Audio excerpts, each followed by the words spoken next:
Alright, how y'all doing? Back once again. Alright, usually when I do a book review, it's usually on a fiction book or non-fiction book. But today I'm doing something different. I'm doing this right here. Alright, the Oxford Dictionary of Buddhism by Damien Keon. Alright, reason why I decided to do this book, over the years, I've been, doing Buddhism and stuff, doing a little bit at Vaita Vedanta, which is Hinduism, which is the intellectual, philosophical part of Hinduism. And, I've been going to various,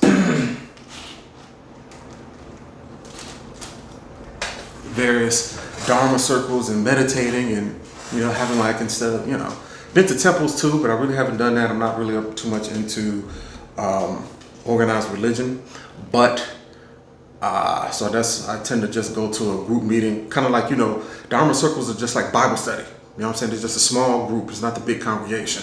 And over the years, I've been reading books about Buddhism from Westerners, sometimes from Easterners or people from East Asia or from Southeast Asia or South Asia, reading translation of various sutras, etc., the Pali Canon and stuff. So I really thought that I knew, especially a lot of philosophical stuff and stuff that's supposed to break it down. So I thought I knew, but then a person or something comes along that lets you know, hey, you don't know as much as you think you do.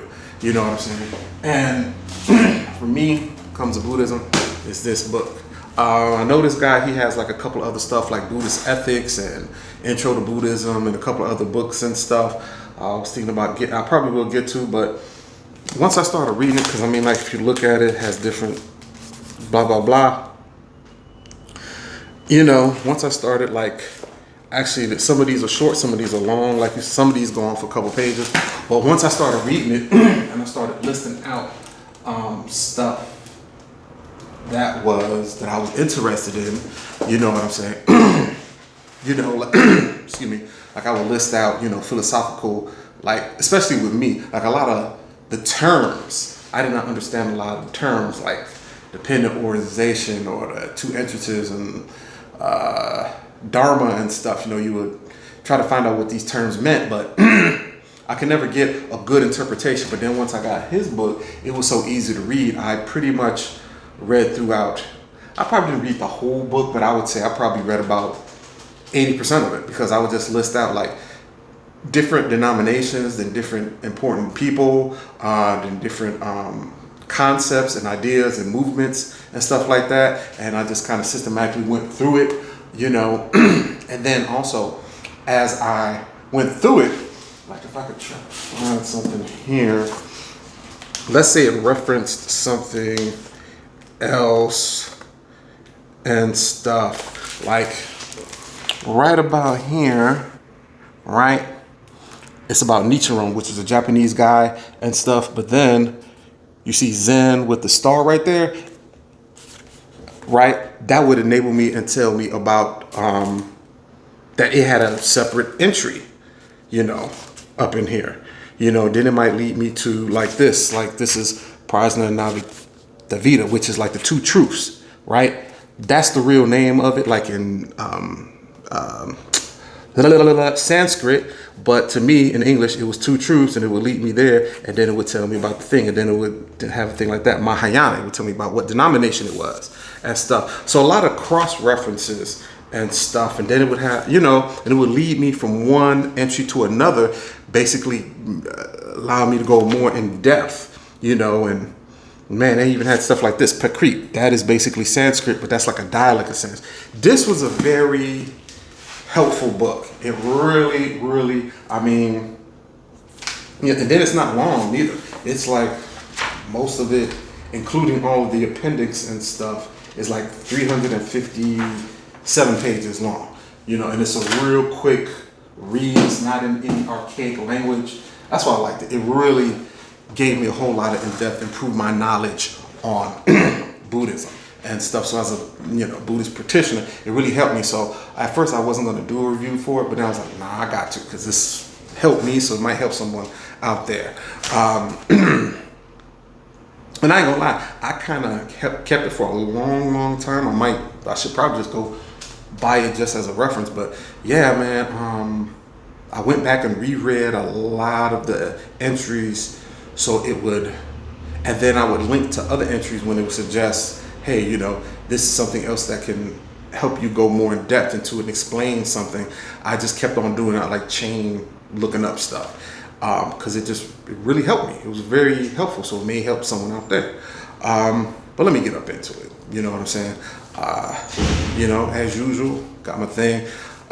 This thing, even though it's really helpful, I only have like 2 notes for it. But even though I have 2 notes, I'm probably going to talk as long as I usually do. So, because this was really great. I'm going to sing praises for it all day.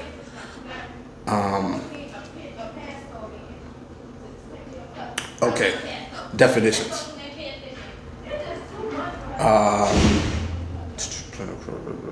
Okay, definitions. Great definitions. These definitions up in there of terms and stuff. Well, it says dictionary, but it's actually really more along the lines of an encyclopedia. So I like to call it entrances instead of definitions and stuff, because it went farther, more in depth. It's more encyclopedic. It's like a quick reference. It's like a quick encyclopedia reference guide more than a dictionary and stuff. You know what I'm saying? Like I said, it was plenty of cross references. It would mention some other, like say if it went into a denomination, it would also mention the leader who started that denomination, and then an important thinker in that denomination. Then it would go into terms in that denomination and like what country it started in, and it would list it, and then you would go to that and get more in depth. So very great way to learn. You know what I'm saying? It's kind of like learning on your own and stuff. Like I said, it had a lot of definitions for lateral things, like, give an example, like, the other religions of India, right? Because a lot of people think it started in East Asia, because most people you see are East Asian, but actually started in India.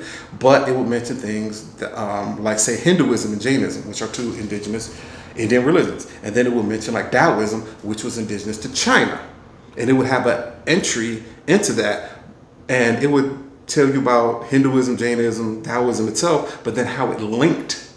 They would link it to Buddhism, and how it influenced it or compared it, or how Buddhism, once it interacted with that, how it took something from it. You know what I'm saying?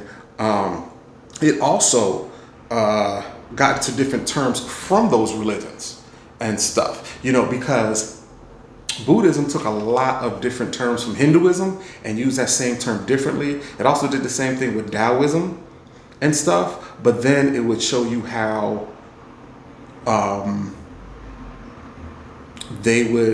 Buddhism would come up with its own term and stuff sometimes and stuff. So that's really great. And then it would like kind of show you how that term from Hinduism, Jainism, or Taoism started over there but bled into Buddhism, and how Buddhism bled back into that. So it was like how it was cross-pollinating each other. You know what I'm saying? Like certain terms, like Dharma and stuff from Hinduism, right? Dharma does not mean the same thing in Hinduism that it means in Buddhism. Similar, but yet different. And it would explain that, and it explained in context of both Hinduism and Buddhism, like I mentioned. There are histories, going like for like different countries where Buddhism is a majority religion. You know what I'm saying? Not just India or like say China or Japan. It would go into Korea. It would go into Vietnam, Thailand, Cambodia, blah blah blah. I mean, like it was just just like it would detail when it came to that country, who was the person that came in and proselytized, who was indigenous people that took it up. It was just great. It was, like I said, it was encyclopedia. Biographies of important people. Like it would do Siddhartha Gautama, but then it would do like Bodhidharma, who started Chan, which later on went to Japan and became Zen, more popularly known as Zen. Or Nichiren, which is a person in Japan that started stuff there. Or it would talk about Thich Nhat Hanh, which is a very important person in Vietnamese Buddhism and stuff. And then other people like Vasubandhu, Asoka, disciples of Siddhartha Gautama, Vaputra, whole bunch of people. I mean, it was so many up in there. They would give like details and how they contributed, you know, like different like philosophers of Buddhism, people that spread Buddhism, maybe a king or two like Ashoka, who sponsored Buddhism in India. Yeah, you know what I'm saying? And how they started, and then they would say what contribution they gave to Buddhism when it came to their country, or like Vasubandhu and his denomination, I'm sorry, I'm forgetting his denomination. There's so many, a lot of people think it's just Buddhism, but it's tons of different denominations, just like Christianity has tons of denominations, and Judaism and Islam has denominations. So, Yogacara, I'm sorry. Vasubandhu was in Yogacara, but that's another thing.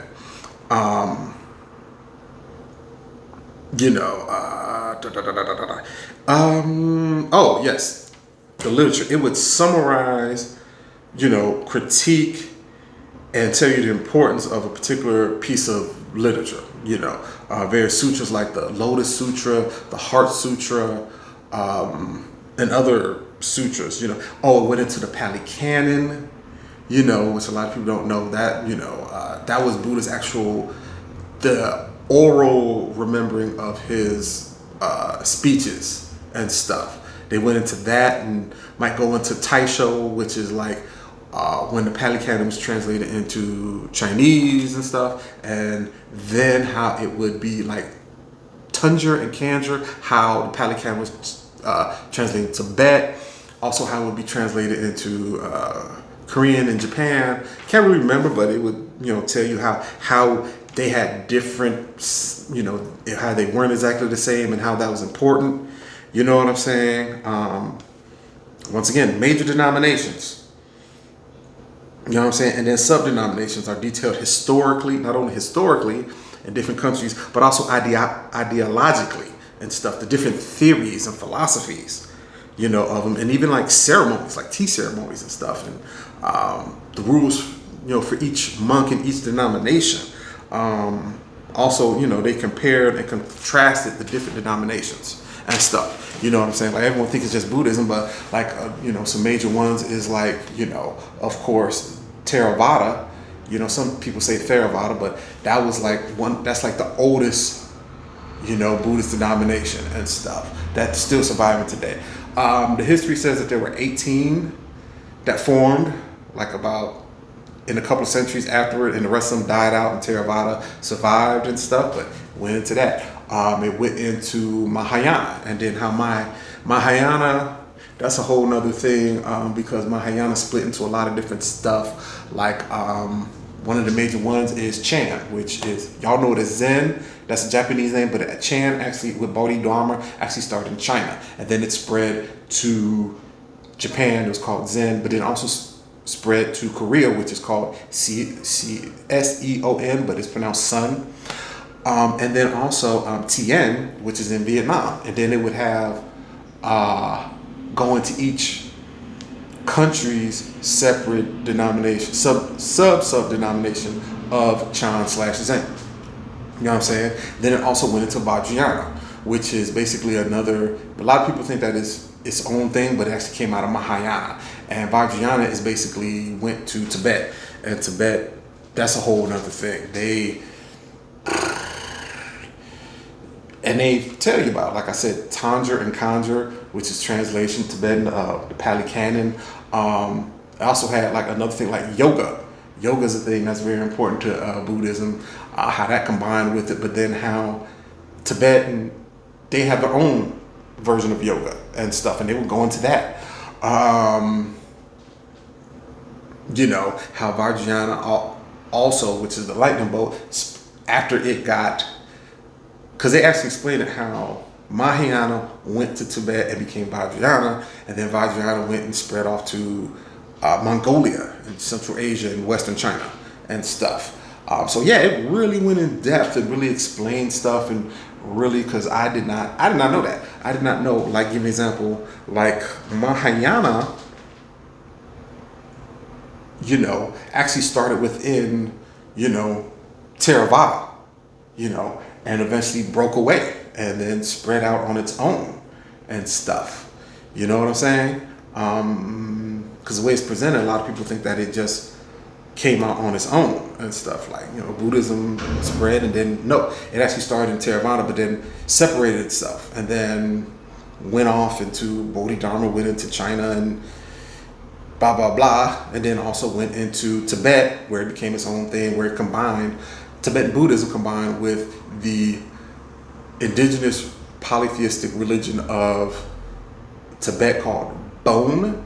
Bon has like two Imla dots over it and stuff. They get into it, but yeah, it really goes into detail into that, and it really it clarifies a lot of things, because a lot of Western books kind of gloss over these things and stuff. But this book kind of went into detail, specific detail, to let you know how things came about, how they are connected and stuff.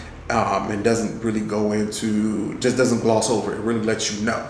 And then if something needs to go more in depth in a certain aspect, it will have a cross reference, and then you go to the cross reference and it continues on. That's why I love this book, because it just really, for a short book, it had so much important, significant information. That's why it really shouldn't be called a dictionary. It should be called encyclopedia.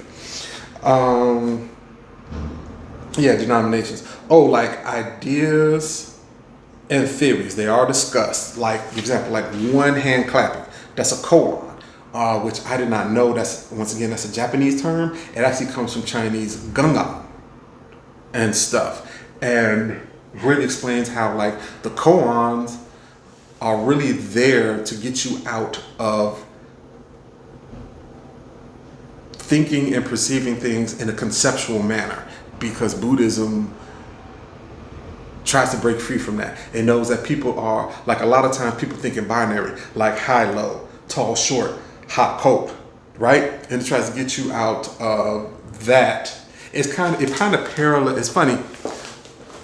This kind of helped me understand, because I kind of had an idea of that, but I didn't know. It's kind of like, like the Matrix and stuff. Like the Matrix is like, well, yeah, you're in this Matrix to keep you under control, right? But going with the Matrix is not to keep you under control. He thinks that conceptual thinking, Buddhist thinking says that conceptual thinking is what keeping people limited, instead of like being free to do what you want to do, like the binary thinking, like hot, cold and stuff. Buddhism might say, well, shoot, there's more than just hot, cold. It's like lukewarm and burning and freezing and stuff outside that you wouldn't know. And Buddhists will say, thinking hot, cold limits you because you don't really see those other options, those other things in there, and then that there's stuff outside of that also with that and stuff. You know what I'm saying? So so koans, and explains how koans are a mental thing to try to keep you think, because think one hand clapping, okay? Here, clap, right? One hand clapping. That's nothing. It makes no sound. I mean, but a Buddhist might say, well, hey, there's air resistance.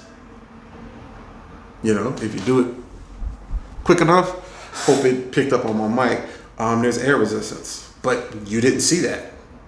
You know what I'm saying? And you have to see outside of the box and stuff.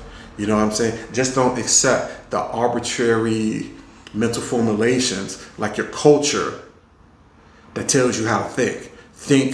Break those chains of arbitrary culture, which nothing is written in stone. You can do, everything is relative, kind of. And I did not understand that until they started explaining koans, how it tried to get you out of binary thinking and stuff. And I did not know. I thought koans was everything, but no, koan is just Japanese name for gungan, which is Chinese. Like dependent organization, right? I did not know that basically they were saying everything, that's another way of saying that everything's connected. Nothing is pretty much exists in a vacuum. Everything's connected. Like me, I would not exist unless my parents got married and had me. If that didn't happen, I wouldn't exist. I would not just poof be in existence out of smoke. And he says that for everything you can connect it to something else. You know what I'm saying? So and because of that, that's the reason why nothing is totally real. You know what I'm saying? The only things that are real are things that exist in a vacuum, that just exist out of puff of smoke. Sunyata, that's the thing of emptiness. That kind of goes with and more in depth into dependent organization, how nothing really has any independent value and stuff, because everything's dependent on something else. Only things that are just spontaneously created have value. Anything that depends on something else has no intrinsic value.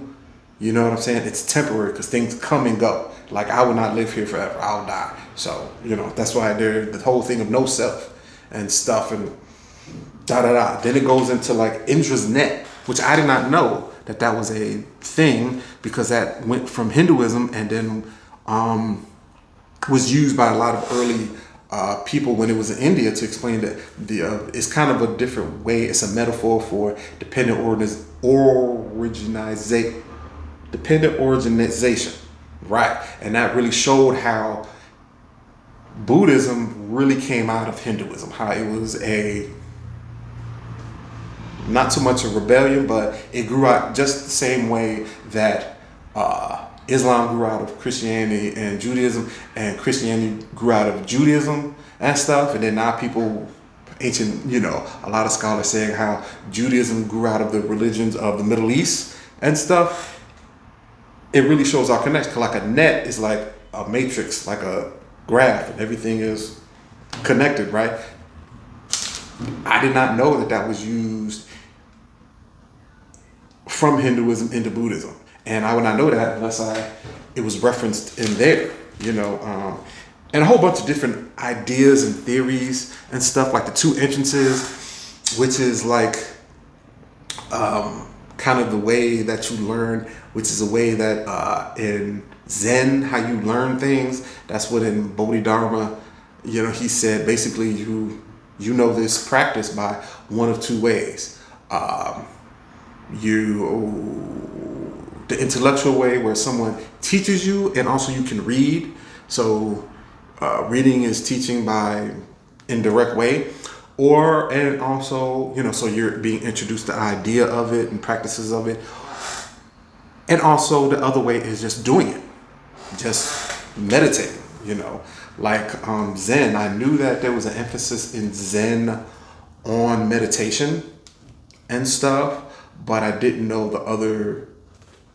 I thought it was just somebody sitting out somewhere in the forest or a temple meditating. No, it just emphasizes meditation more than other branches.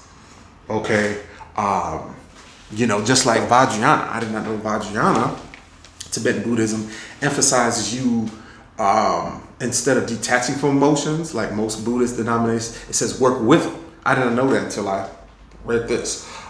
This book was really informative. It really taught me a whole lot. Like I said, I've probably over the years read about anywhere from 20 to 30 books on Buddhism, but this 350-page book was far superior than all those combined. Even better than, like, I've read interpretations of selections from the Pali Canon, interpretations of various sutras, but this book right here in plain English, it doesn't get in. That's another thing. It doesn't get into a whole bunch of academic jargon, and then even it uses regular everyday English. And then when it does use Sanskrit or Pali or Chinese or Japanese terms for stuff, it translates it, and then also explains how the term, like say in Japanese, came from Chinese, which came from Sanskrit and stuff. It'll kind of give you a linguistic history, and then it'll say important stuff like, say, in Vietnam, this is what they use there, or in Thailand they use this here and stuff. That term here for the same concept. So it kind of brought things together. You know what I'm saying? So this book was great. I cannot praise it anymore. You know, it was really accessible and stuff. I should buy this book because it's so, like I said, a lot. It turns out just reading it, stuff that I thought I had 75% or 100% grasp on, turns out only maybe had like 10% or 20%. You know what I'm saying? And it corrected a lot of my misbeliefs and stuff because it was able, because that's the weakness of a lot of books on Buddhism translated by Westerners and stuff. They don't really know how to translate an idea into English. A lot of times they will just, they'll be too dependent on Sanskrit or Japanese or Chinese terms, Tibetan terms and stuff, instead of giving an English equivalent and stuff. This book gives an English equivalent, and yeah, this dude must be a teacher somewhere, not only in college, but probably goes around and gives seminars to regular everyday people, because you can teach an average everyday person from that book. It was really great on correcting a lot of stuff, but then furthering along, you know, my education in Buddhism and going greater in depth. You know what I'm saying? Because like I would be reading translations of sutras of the Pali Canon, and I would read them over and over again and not know what the fuck they were talking about. But then going back over and reading entrances there about stuff, it would explain it. You know, especially the cross references, because it would go more in depth. Because like the Pali Canon is an oral document, and of course oral documents are limited, and they have a lot, it's really repetitious. They say stuff because they have to have like cliche things in order for them to remember. But then you have to watch out after you get the cliche and stuff, the thing that's different. That is what will tell you the knowledge that you're looking for and stuff. So they couldn't go voluminous if they had writing and stuff. So reading the Pali Canon, it's kind of hard to get to interpret out, you know, the wisdom from it and stuff, you know, because like a lot of terms reading the Pali Canon, you will come across the term but not really fully understand it. You know, this thing kind of filled in a lot of holes, and it elucidated a lot of things, you know, because I thought by reading, you know, translations of the sutra or the Pali Canon, I would get knowledge of these concepts and ideas, but I didn't. And then when I would read Westerner interpretation of it, trying to explain it, not too many of them do a really good job. You know, they would gloss over things, or they would just kind of go one layer deep instead of going super, super, super, super deep. And they seem to like,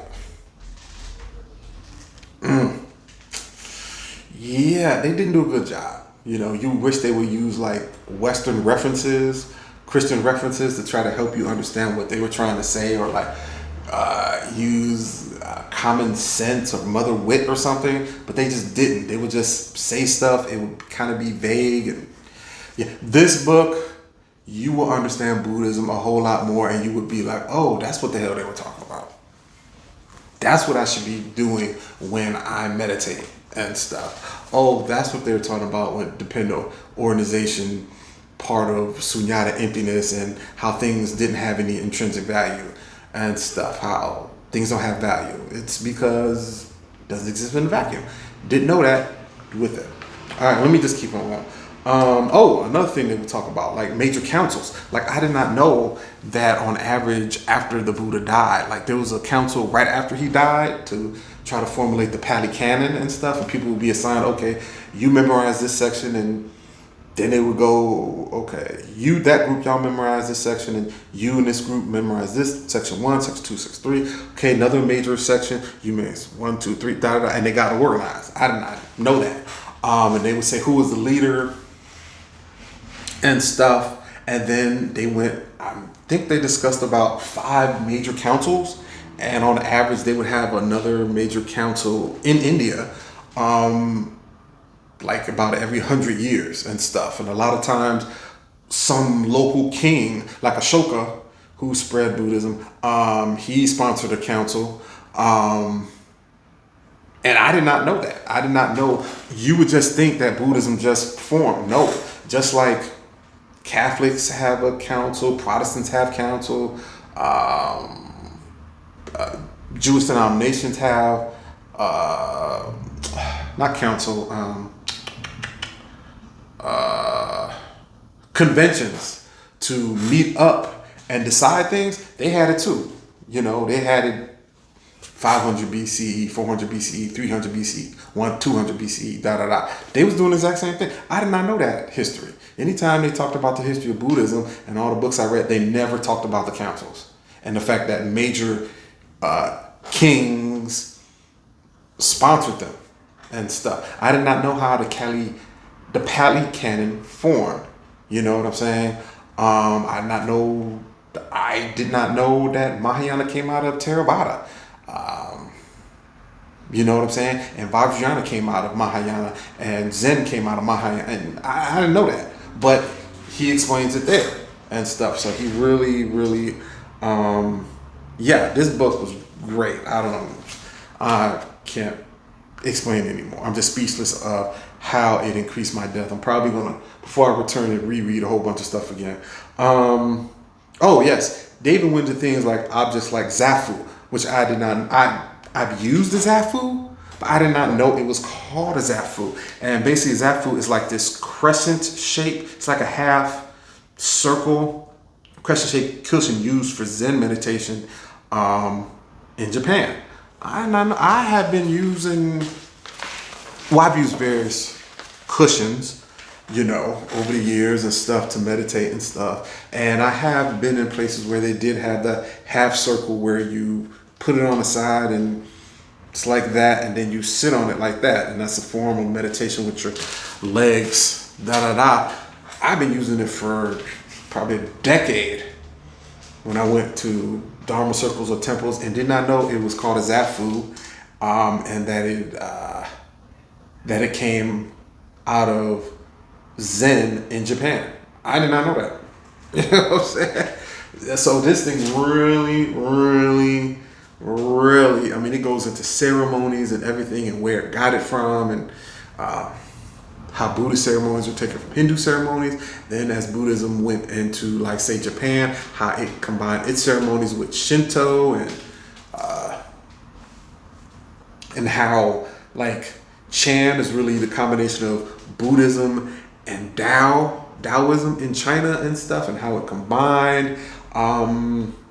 You know, they even went into rivalries. Like, I did not know that there was a rivalry in Zen about 600 years later between a northern and southern school about Chan/Zen and stuff. And, you know, people were fighting, and, you know, some people got beat up and killed. I did not know that. They never talked about that particular part of Zen. You know what I'm saying? Yeah, then they would get into, like, how Zen came to Japan, and then how people like, say, Dogen, you know, who wrote the Shobogenzo, which he's a very important person in Zen in Japan, how he actually went to how his denomination of Zen is actually the denomination in China. It's called, I'm forgetting what it was called in China, but in Japan it's called Soto.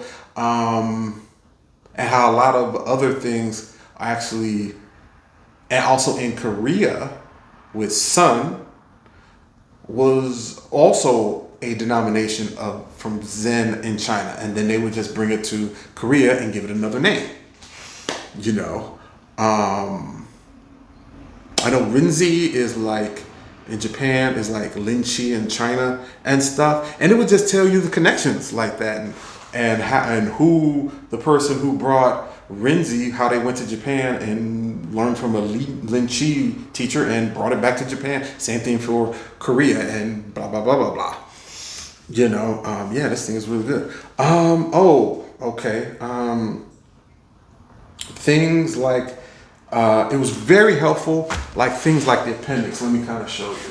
like the appendix. It has a lot of stuff in here that really helped me. I like this. Like it has tons of maps. Like this one was, that's where Siddhartha Gautama, where he did his thing and stuff. This is where he wandered around. Sakya, that's where he's from. He's Shakya clan. You know, Southeast Asia. I went there. That's Theravada, and this is Mahayana and stuff, and the rest of East Asia and stuff. We have a pronunciation guide there of the different languages: Japanese, Tibetan, Korean. Oh yes. Then they break down the difference, like the Pali Canon, and how's that, like Vinaya, which is like the monk's code, the Sutta, that's basically the speeches of Siddhartha Gautama, and then the Abhidharma, that is people's interpretation of the sutras and stuff, the intellectualizing and stuff that went on and stuff. And then you can see it's kind of broken down individually there. And then, of course, the Chinese canon, which was pretty much the Pali Canon and stuff. They don't match up, but yeah, they go into that. Tibetan canon, how it was copied there, right? And then it has a chronology, like Hinduism into Buddhism and different stuff for a couple of centuries and stuff. So yeah, man, this thing really is good. It really gives you a whole lot of information in a short amount of time, but it's expansive if you don't know. You know what I'm saying? So yeah. Oh yes. And then let me show you. Throughout it, they had a lot of different. Let me show you. I'm not finding stuff. Hold up. Give me a moment. Give me a moment. You would, like you would have tons of illustrations like that.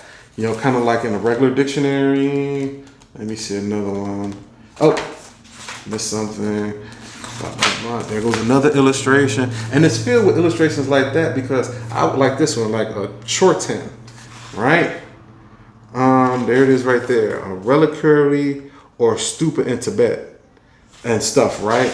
I would not know what the hell you would say a Chorten, but there goes a thing of a Chorten and stuff. And yeah, it kind of definitely had a lot of stuff that helped you out and let you know exactly. Like, give an example, like, let me see. I believe there's something here about a stupa.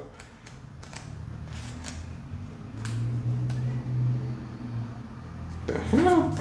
I thought a stupa was up in here. Sorry. I thought,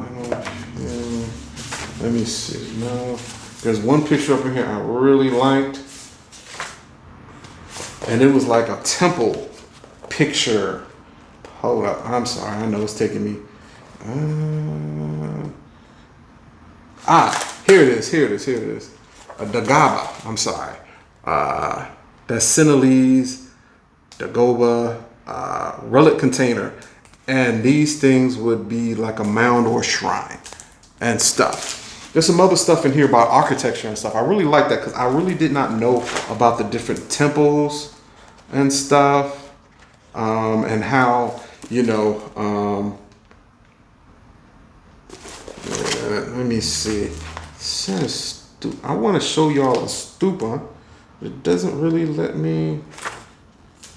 Where the hell is a stupa? Where's a stupa? All right, here goes a stupa. I thought they.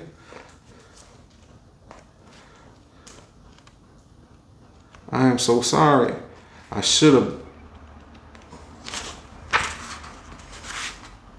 There's something called a Ganta, but I'm sorry. I just really wanted to bring out the architecture. They talked a lot about architecture. You would be surprised because you would figure that, you would know a little bit more about architecture and stuff. Oh, there goes like the prayer wheel and stuff.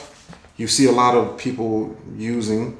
Yeah, man, This thing has a whole bunch of stuff. Oh, here goes something about the ox herding pictures and stuff. Ox herding pictures is kind of something used in Zen to let you know how you let go of your thinking. Because as the guy wanders around, tries to find the ox basically disappears. And that's basically you letting go of binary thinking and stuff. And it interprets pictures. It talks about art, how art was used and stuff, and how people use that as meditation.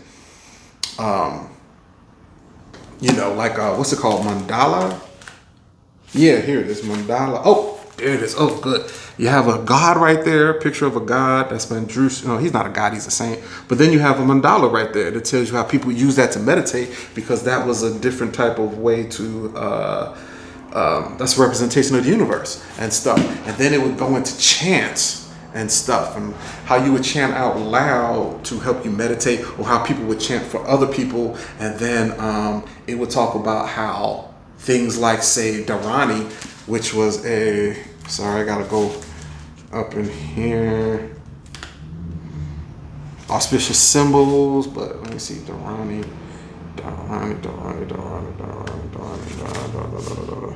Oh, Dharmakatra. Basically the wheel, symbol of Buddhist, teachings, like the wheel, the Eightfold Path, basically. But yeah, Dharani right here, really means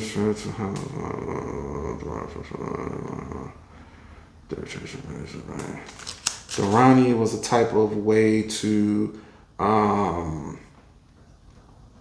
chant and stuff, But Dharani, it was something that was co-opted by Buddhism, but started in Hinduism, and it would tell you how it would start in Hinduism, and then how it would be co-opted into, or adapted and changed into Buddhism and stuff. You know what I'm saying? And it does things like that. And see, I did not know, because I would think that things just appeared, but no, it derived things from Hinduism, took it, used it for something different. And then also when it would meet up with things like, chant, it talks about how it would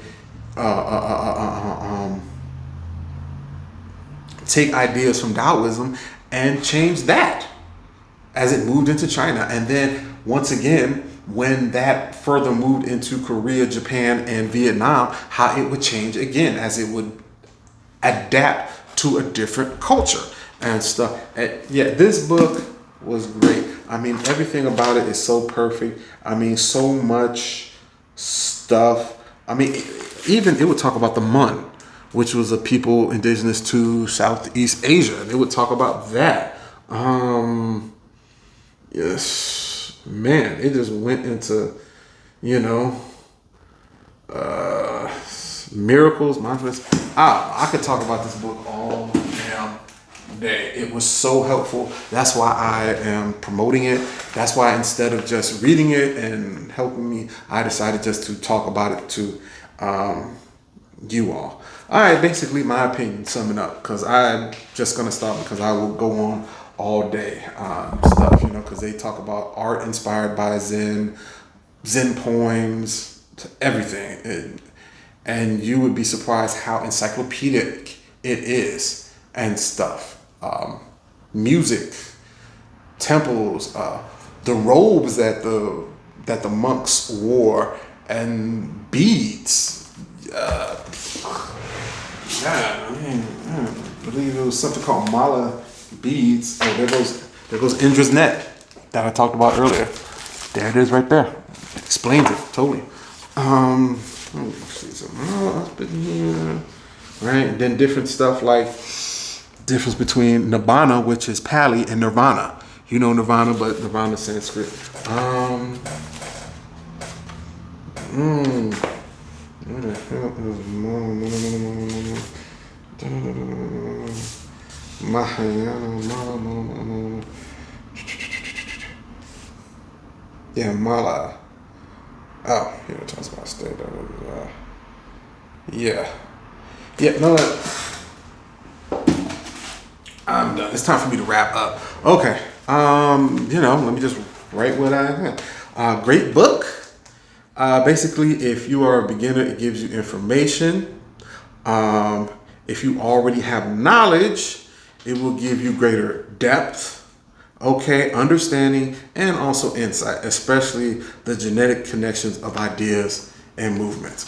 I kind of wrapped it up like that, but it goes deeper into that. I mean, like, let me give you something like right here, right? This is the Brahma Sutra, right? This is Vedanta, basically a form of the intellectualism and the philosophy of Hinduism and stuff. This is mentioned up in there, and references it and stuff.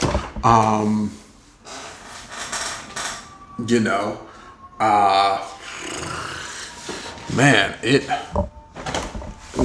I don't know, like this Zen book reader I have, it goes into different people like of Dogen of Japan and Ikkyu and Basho, and people of China like Bodhidharma and Huineng, and Huang Po and Lin Chi and stuff like that. Those guys are mentioned, even though they're Zen.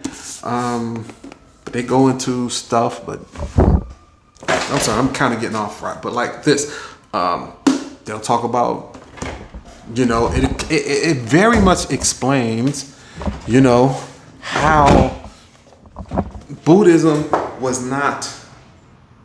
did not come about in a vacuum. Okay, it basically was based off of the culture of India at the time, and then as it moved into other cultures, they were not devoid of their own religion and stuff, and how Buddhism interacted with their religions, like Taoism in China, and their culture, like Shintoism in Japan, and blah blah blah, and how it changed and evolved, and how they, how their concepts and ideas combined with Buddhism, and how it would change, become its own denomination to that country. And that's explained there. Most books that talk about Buddhism and try to explain Buddhism do a horrible job. If you are truly curious, I know a lot of people will be like, oh man, I don't want to read a dictionary. I don't want to read an encyclopedia. No, if you really want to know about Buddhism, don't do like I did. Don't depend on these Western introductions and stuff. Don't go up and get a translation of like the Pali Canon and different sutras. I mean, you can do that if you want to, but now that I have the knowledge from this, I feel like I need to go back and reread those things, and I would have a better, deeper understanding of what I was reading and stuff. You know what I'm saying? Because of that, because you need someone like this right here. When I got this book, I went and got this at, I have another book also. This is for Shankara's Brahma Sutra interpretation, and this is Ramanuja's thing. And also have the cultural, this might be a little bit,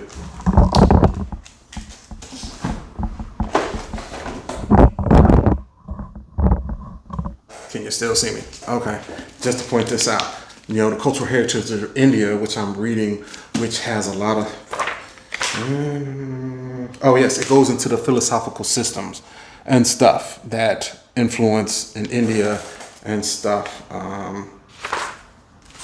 whatnot and stuff. Sorry.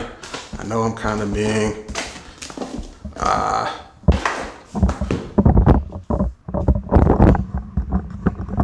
that's not gonna work. I am fucking up. Sorry.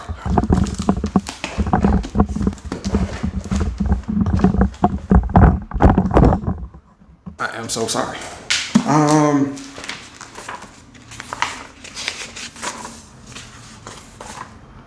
Like this book, it goes into different channels. Nope. Sorry. Wrong book again.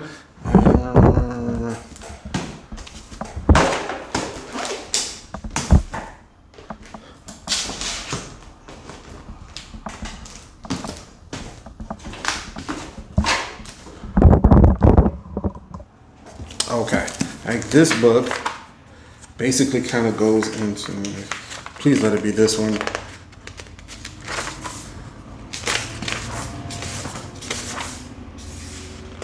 Okay, Gita Literature, Dharma Sutras. I'm sorry, my head is up my ass. I do not know where the fuck.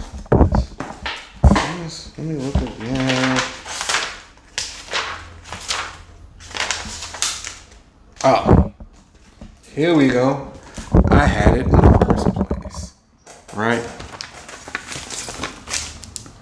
Here is something about Vedanta. Okay, and it goes into the different stuff.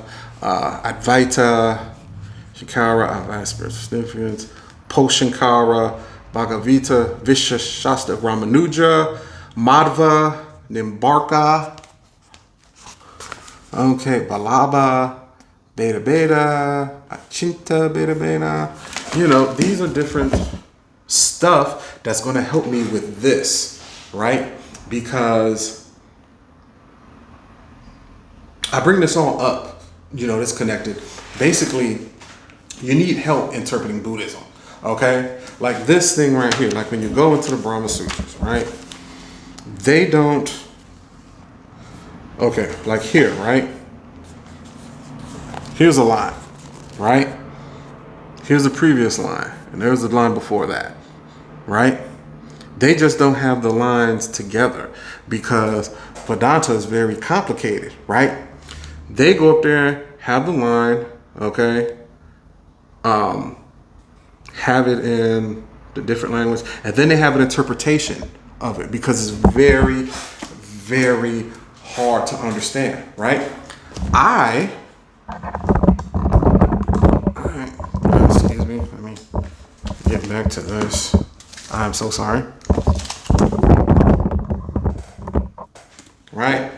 The same way each line of the Brahma Sutra, because it's very dense and stuff, needs to have an interpreter. Guess what? Because Vedanta is very philosophical, deep. You need the exact same thing with Buddhism, okay? Because it's filled with a whole bunch of different ideas, like the Eightfold Path and the 12 links of independent organization. There's a lot of lists in Buddhism, okay? And each concept in these lists, I can go on and on. You know, they, in order to organize it, it's a lot of stuff, and then it's basically a whole philosophical system. And if you're not of this culture, you're not gonna know, right? So you need interpretation, right? Just like, you know, the Brahma Sutra, you know, you have Shankara and Ramanuja and Madhva and Nimbarka interpreting, you know, the Brahma Sutras because it's very dense. If you just read it out, it will not make any, you know, sense. You need the same. I found out it's the exact same thing when I was reading the Pali Canon and the Lotus Sutra and Heart Sutra, which is only like 17 lines long. I didn't know what the hell I was reading. Like I read the Lankavatara Sutra, which is like, you know, the foundational text of Zen, which Bodhidharma left his followers and stuff. I tried to read that. I got about 70 pages up into like a 180 page, 200 page interpretation and didn't know what the fuck was going on. So I needed an interpreter, you know, just like they have an interpretation of here, right? This is that interpreter for Buddhism. A lot of people think that it is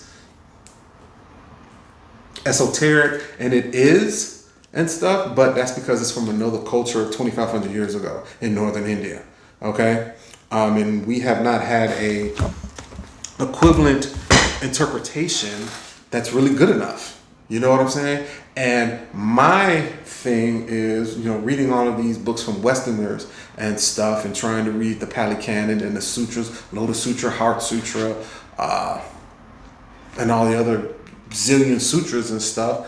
I'm saying, hey, you want to understand all that gobbledygook when you're reading it and stuff, when you're reading the Sanskrit term and the Pali terms and the Chinese terms and the Japanese terms and stuff, you can cut past all that. This book right here, Oxford Dictionary of Buddhism. It will help you out. You know what I'm saying? So, yeah. Okay. I know I kind of got lost there and stuff because stuff is really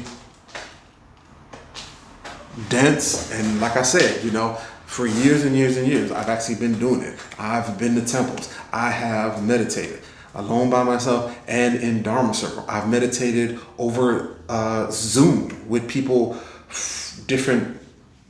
who were in different countries, in Australia and Thailand and stuff. I've been in ceremonies, from various countries and stuff, and did not really, I've consulted with Buddhist monks, male and female, and I thought I knew, did not know. Once I got this book, I knew and stuff. Same thing is like when you actually take time out and, read, your holy book, like say, the Bible. When you actually stop and read like one of the books of the Bible all the way through, not just the verse that they give you on Sundays, and you understand, like I read the thing of Matthew. He had a certain view that is not the total view that's preached. Like I've read the Quran. I have a book. I'm going to come out with I've already read this. I already have notes and stuff. I'm going to come out with this. But like this, I thought I knew Islam because I also read books, history books, and books on the Quran and Islam and this and that. It was real different when I just sat down, got a copy. This is by N.J. Dawood. I believe this is 2014. I didn't read this one. I read the 2006 version, edition. But once I sat down and read this for myself and knew, boom, I was able to interpret it and stuff. This book is straightforward. You can't do that with Buddhist stuff. This is straightforward. He just says it. I've read other books trying to explain, the Quran and stuff. But Buddhism, I would say, it's built for the specialists. There are things like like when I've met people from East Asia, right?